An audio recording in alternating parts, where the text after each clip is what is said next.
Right now, there are 1,025 Pokemon across 9 different regions and within 40 different games. So, it should come as no surprise that some Pokemon are just outright better than others. And so today, I'm gonna be ranking the top 3 Pokemon from each region. So, my criteria for these rankings isn't gonna be all that clear. I'll explain each choice throughout the video, but overall, it'll be a big mix of a Pokemon's design, lore, usage, and many other factors. And finally, remember, this is just my opinion. There's no way our rankings will look the same, so be sure to let me know your top 3 Pokemon from each region in the comments section below. Alright then, let's not waste any time and get right into it, starting with Kanto. Now, with the Kanto region being home to the iconic original 151 Pokemon, these picks were tough. But with that being said, the third best Kanto Pokemon is Mewtwo. Hopefully, this one isn't that much of a shocker. Mewtwo's probably the most iconic legendary Pokemon of all time. I mean, he was really the only original Kanto Pokemon to receive any real lore. Most of the first game's storyline revolves around Mewtwo. It's got 2 Mega Evolutions, it's been in multiple Smash Bros. Games, it's been the star of many movies, including the iconic first Pokemon movie, and of course, it's been an absolute beast in battle for 9 generations now.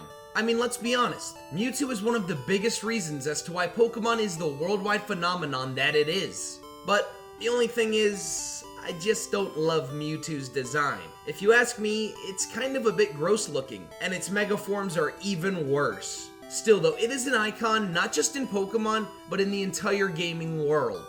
In second is Dragonite. The original pseudo-legendary has truly stood the test of time.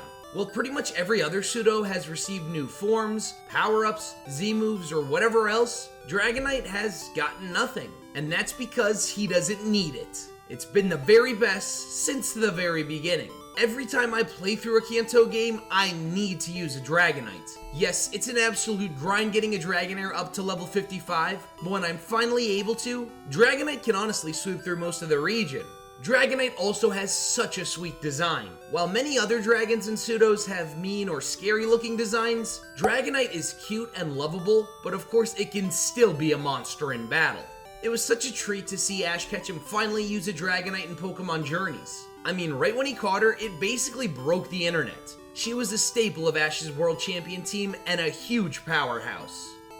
But the best Pokemon from Kanto is Charizard. Call me basic, call me cliche, or even call me dumb, but Charizard is the best. I mean, everyone knows about Charizard, even people that don't care for Pokemon. He is a fictional icon, plain and simple. He is undoubtedly the second most iconic and well-known Pokemon ever. Now, the reason I love Charizard is because, 1, Fire Red was my first ever Pokemon game, so of course I picked Charmander and basically soloed the entire game with just Charizard. And 2, I was such a huge fan of Ash's Charizard in the anime. He was his original powerhouse, and I would always get so hyped whenever Ash would bring him back for a major battle. And that's not even to mention that Ash's Charizard was his first ever Pokemon to go through an actual arc in the anime, and it was actually pretty good. And Charizard has received loads of special treatment over the years. Countless anime appearances, tons of new forms, and he's basically been in every game ever. I simply cannot understate Charizard's popularity or importance to the Pokemon franchise. So, if you ask me, most of the Johto Pokemon suck. They introduced way too many baby or outright weak Pokemon. So, coming up with the 3 best Pokemon from the Johto region was actually pretty easy. In third is Umbreon. I'd argue that Umbreon is the face of the dark typing. It was first introduced back in Gen 2, and they totally hit it out of the park with Umbreon here. I mean, pretty much every evolution is unanimously loved, so it was definitely a good call to show off the new dark typing here. Umbreon is cool, mysterious, and very underrated in battle. Unlike most evolutions, it prefers a defensive battling style with some decent bulk and access to some incredibly versatile moves. I'd also argue that Umbreon has the best shiny form in all of Pokemon. In second is Scizor. Much like with Umbreon and the new dark typing, the steel typing was newly introduced here in Johto, and again, they totally hit it out of the park with Scizor. Now, Scizor is a true technician in battle. Yeah, it's kind of slow, but with some great bulk and a solid attack stat, it can actually snowball through opposing teams. Also, the bug and steel typing is incredibly underrated as it's really only weak to one thing. Meanwhile, Scizor boasts a design that is simple yet so sleek. Scizor's design also looks its best here with its scarlet and violet model. It's almost like a red chrome exterior, and man, it just looks stunning. Oh, and I haven't even mentioned Mega Scizor, who is honestly a top 10 Mega. I truly can't recommend Scizor enough. But the best Johto Pokemon is Tyranitar, who just so happens to also be the best pseudo-legendary ever. This is another newly typed Pokemon here in Johto, but honestly, I think Tyranitar just adds the dark type to show off how cool it really is. It is an absolutely terrifying mon with an epic Godzilla inspiration. I absolutely love T-Tar sprites from the 2D games, and I mean, I don't necessarily love his 3D model, but he's still highly menacing all the same. And while in battle, Tyranitar can do just about anything. Be bulky? Sure, it's got wicked high defenses. Sweep teams? Sure, it's got Dragon Dance and hits like a truck. Or T-Tar can even work as a support mon with access to moves like Pursuit and Stealth Rocks. Oh, and the best part is, Tyranitar can go Mega, so now its incredible stats get shot up even higher. I have always loved Tyranitar, and he is far and away the most powerful Pokemon introduced in the Johto region.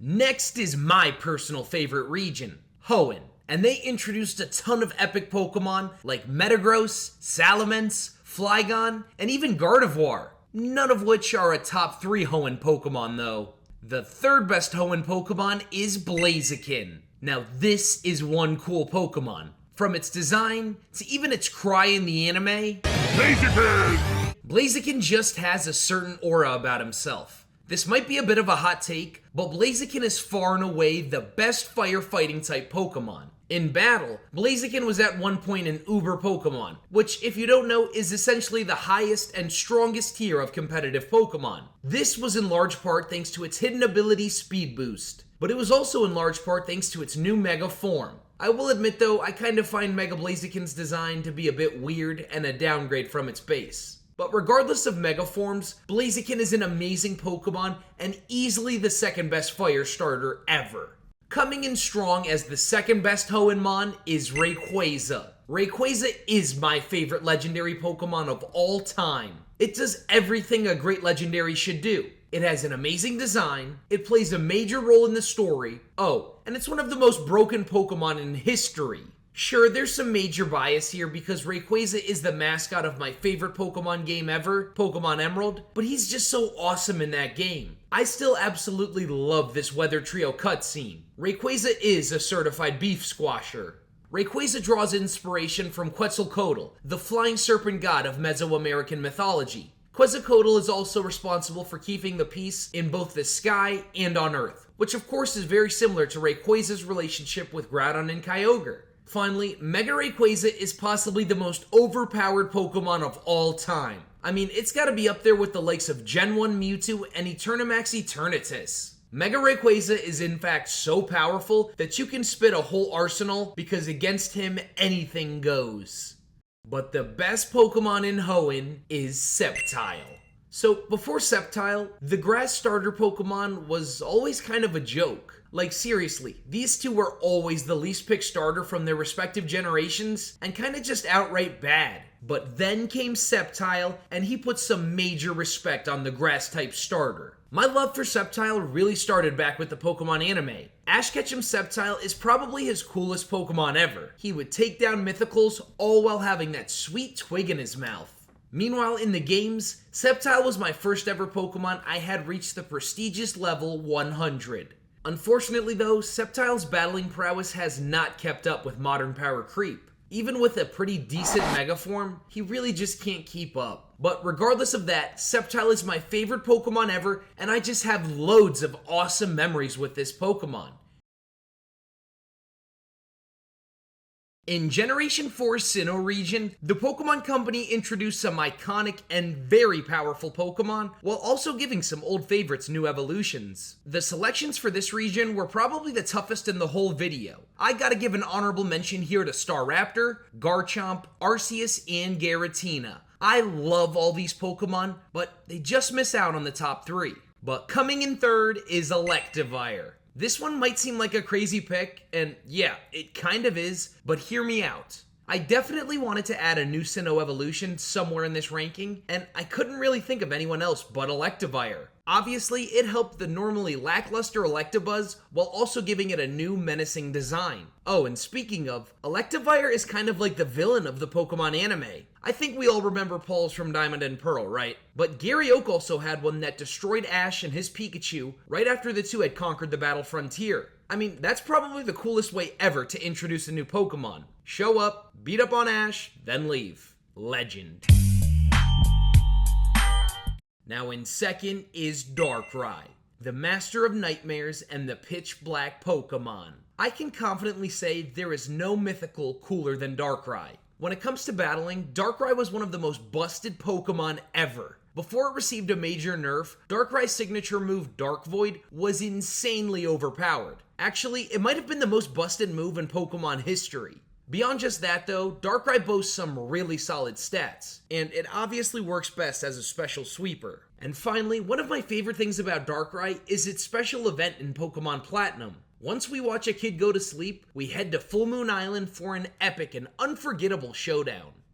And as for the best Pokemon from Sinnoh, I'm going with Lucario. Yeah, this one might be a little basic, but let's face it, Lucario is the Sinnoh Pokemon. I first fell in love with Lucario back in the Advanced series when Lucario received his own awesome movie, which honestly might just be the best Pokemon movie ever, and I really thought Lucario was a legendary here because of this. He was the perfect choice to help promote the upcoming Gen 4 games. In battle, Lucario is as good as it gets, and he's been amazing since his Generation 4 introduction, and that's not even to mention his insane Mega form, which is one of the best, period. Also, I can't help but mention how much I liked Ash's Lucario in Pokemon Journeys. Ash had always had a strong bond with Lucario's, and we always wanted him to use one, and we finally got the opportunity to see it here in Journeys. Unova introduced the most Pokemon ever to a single region, and there are so many good options. I took Gigalith in third. Right from its introduction, Gigalith was a Univamon that really caught my eye. That stalagmite boulder golem design was really awesome, especially as it was such a great contrast to the likes of many other Unovan Mons. It's always been pretty good in battle. I mean, yeah, the rock type isn't going to be the best when it comes to typing matchups, but it still got solid stats, and it was even lucky enough to gain the Sandstream ability back in Generation 7. Sure, Gigalith's never gonna win a race, but it actually boasts some great versatility, and I mean, Rock is a pretty good offensive typing, and I just adore Gigalith's shiny form. My only real fault with Gigalith is that it's actually a trait evolution, and unfortunately, I have no friends. In second place for the best Unovan Pokemon is Braviary. I'd argue that Braviary is the Unovan Pokemon that best represents the region. Seeing how Unova is based on the best country in the whole world, Braviary is the American Pokemon. So in my first ever playthrough of Pokemon White, I actually decided to use a Braviary, and this decision was based entirely on me just liking its design.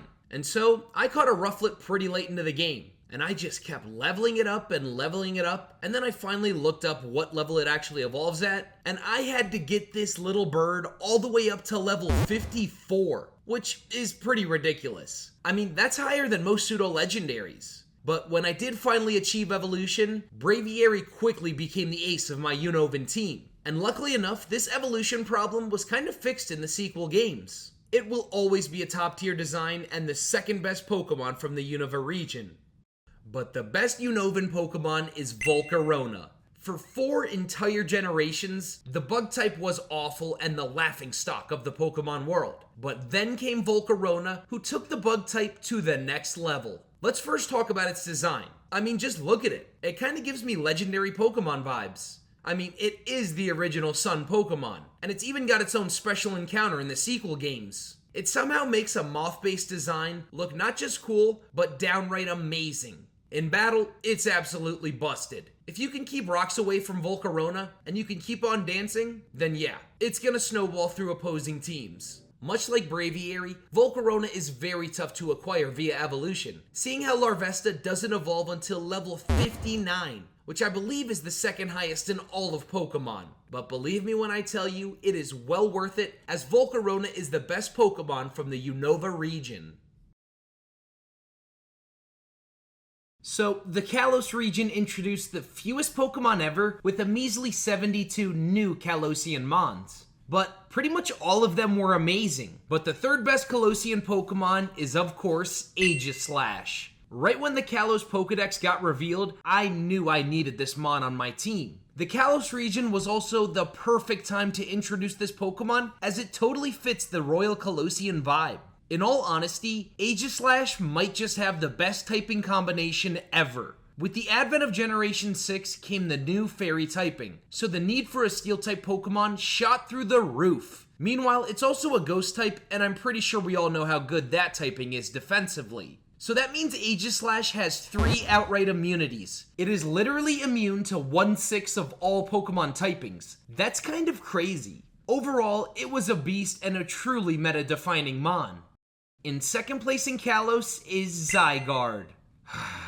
Zygarde, my sweet king, your time is almost here. But for real though, at first, I did not like Zygarde very much. We kinda just met this green slimy boy in a cave, and that was that. I mean, I did figure we'd give him the Rayquaza Giratina treatment, but unfortunately, his time never came. However, I still very much enjoyed learning more about Zygarde and its lore during both the Sun and Moon games and of course during the XYZ anime. I mean, in the anime, Zygarde literally unalives Lysander here, which is pretty metal and I love it. The only real fault I have with Zygarde is that his 100% form is only accessible once its other forms have dropped below 50% HP. I am very excited to see Zygarde earn its long-awaited time in the spotlight with Pokemon Legends Z to A coming next year.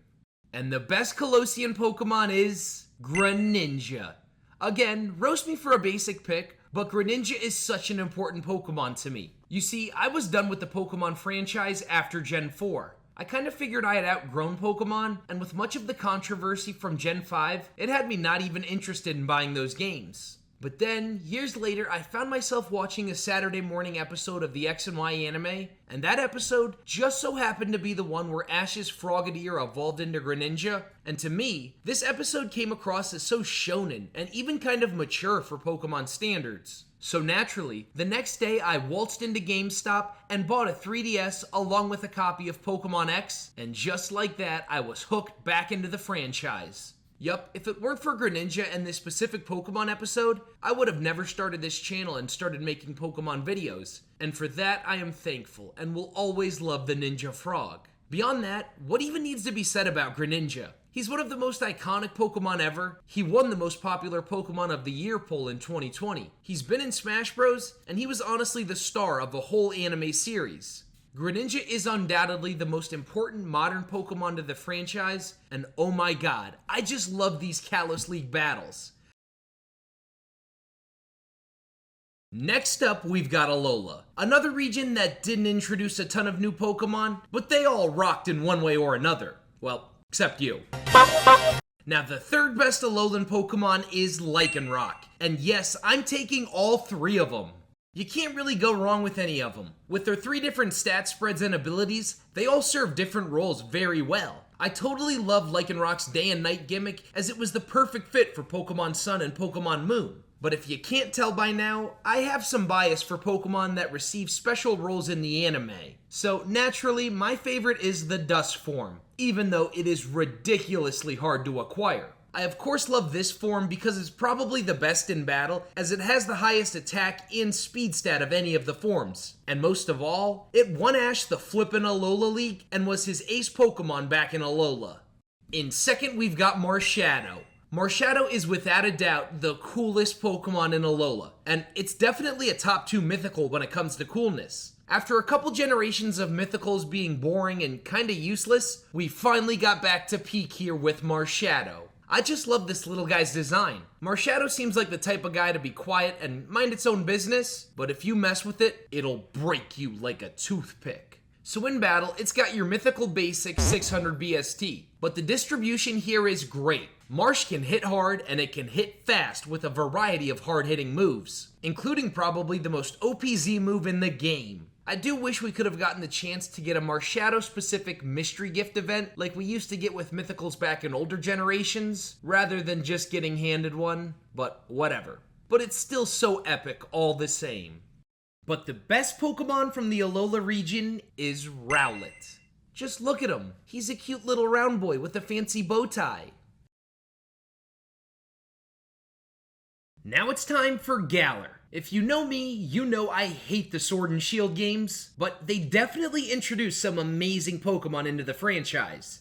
And taking third place, we've got Sirfetch'd. I mean, of course I was gonna take the Sword and Shield Pokemon from the Sword and Shield games. So Farfetch'd was always a Pokemon that I liked, but let's face it, there was never a reason to use one. But then in Galar, we got introduced to regional evolutions, and thank Arceus Farfetch'd received one. It went from a worthless leaking duck to a chivalrous Galarian knight, and I absolutely love it. I mean, the name alone, Sirfetch'd, is probably a top 3 name in Pokemon history. It's right up there with the likes of Rattata and Giratina. And my favorite thing about Sirfetch'd was his portrayal in the Pokemon Journeys anime. It kind of shocked me to see Ash capture and use one, but honestly, he was a very underrated Mon on his team. He didn't get the plot armor or battling gimmicks that his other teammates had, he just had his sword and shield and a lot of heart. Next up in second place, I'm going with Dragapult. After 3 generations of, let's face it, mid-pseudo-legendaries, we got an absolutely amazing one here with Dragapult. I mean, there's so much to love about this Pokemon. Amazing typing? Check. Powerful stats? Check. Insanely cool design? Oh, definitely check. I mean, Dragapult is based on a ghostly fighter jet that shoots out its own babies when using its signature move. That is an insane concept, and I adore it. With its great stats, it can be pretty versatile in battle, but I prefer to use it as a speedy sweeper. I mean, just look at that ridiculous speed stat. I even really like seeing Leon use one in both the games and the anime. Both of them were impressive and should not be taken lightly, as its power can quickly snowball through teams. But my favorite Galarian Pokemon is Toxtricity. And while I think both of its forms are cool, I'm specifically going to be talking about the Amped form.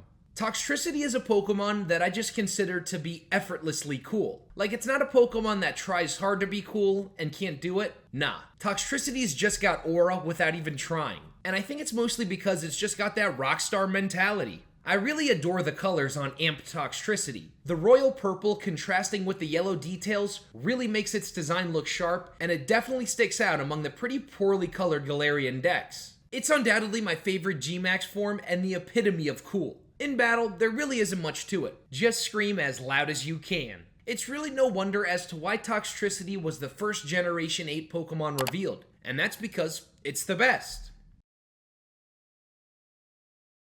I'm going to run through a quick top 3 ranking here of the Hisuian Pokemon. There's not a ton of options from the PLA game, but here's what I got. In third is Lilligant. I love the new design that now draws inspiration from ballet types of dancing, and its new signature attack, Victory Dance, is amazing. In second is Sneasler. I love everything about Sneasler. Its design, its typing, and even its name. It can also be very OP in battle if used correctly. And my favorite Hisuian Mon is Hisuian Zoroark. It's one of the greatest designed Pokemon ever, and I absolutely love the ghost normal typing it's got. Alright, well here we are up to date with the most recent generation in the Paldea region. And my third favorite Pokemon from Paldea is none other than Iron Valiant. So let me begin this entry by saying I'm not a big fan of Paradox Pokemon, especially the Violet Future Paradox Mons, mostly because they're all just robots with the name Iron added to the beginning of their most distinguishable characteristic. However, Iron Valiant soars head and shoulders above its paradoxal brethren. I mean, from the name alone, it's much more abstract and less on the nose than others. Iron Valiant. You could just tell it exudes stoicism and bravery. Meanwhile, its design is simply epic. It flawlessly blends the looks of both Gardevoir and Gallade, and it throws in a double-sided scythe for good measure. I mean, there's really nothing to hate about this Pokemon. I absolutely love it, and no other paradoxical Pokemon even comes close to its swagger. In second place, we have King Gambit. Man, this was not a Pokemon I was expecting to be added into Scarlet and Violet, but boy am I happy they did. It's another Paldeanmon with a top tier name, King Gambit. Obviously, the entire Pawniard line is based on various pieces in the game of chess, and here we've got the King. And I even like how King Gambit is oftentimes shown sitting, which is a reference to the King piece's lack of mobility in chess. Subtleties like this really go a long way, and it's something we don't see much out of Pokemon anymore. But that all pales in comparison to the epicness that is Supreme Overlord. Easily the coolest ability ever. I mean, how many awesome memes have spun off of this ability? Now this is why the Billion Lions will never win. But for real though, you're never really out of a battle thanks to Supreme Overlord. I love King Gambit, I love its gimmick, I love its shiny, and it definitely should have been Gita's ace. But my favorite Paldean Pokemon is Ceruledge. I remember when both Ceruledge and Armor got revealed to us before the release of Scarlet and Violet, and oh my god, I instantly fell in love with Ceruledge. It honestly felt different than any other Pokemon I had ever seen before. It was sharp, edgy, awesome, and I honestly got some Digimon vibes from it in the best way possible. From a battling standpoint, this thing is amazing. The Ghost and Fire type combo is amazing, and its signature move, Bitter Blade, is crazy broken. I honestly got a copy of Pokemon Violet just so I could use Ceruledge on my team, and honestly, I was able to solo most of Paldea with it.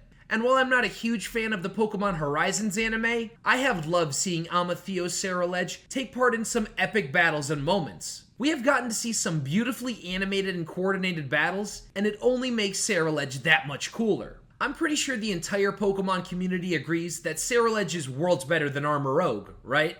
And I mean, yeah, it is my favorite Paldean Pokemon ever. Well guys, that's that. Those are my 3 favorite Pokemon from each region. Comment your rankings and let me know what you think of mine.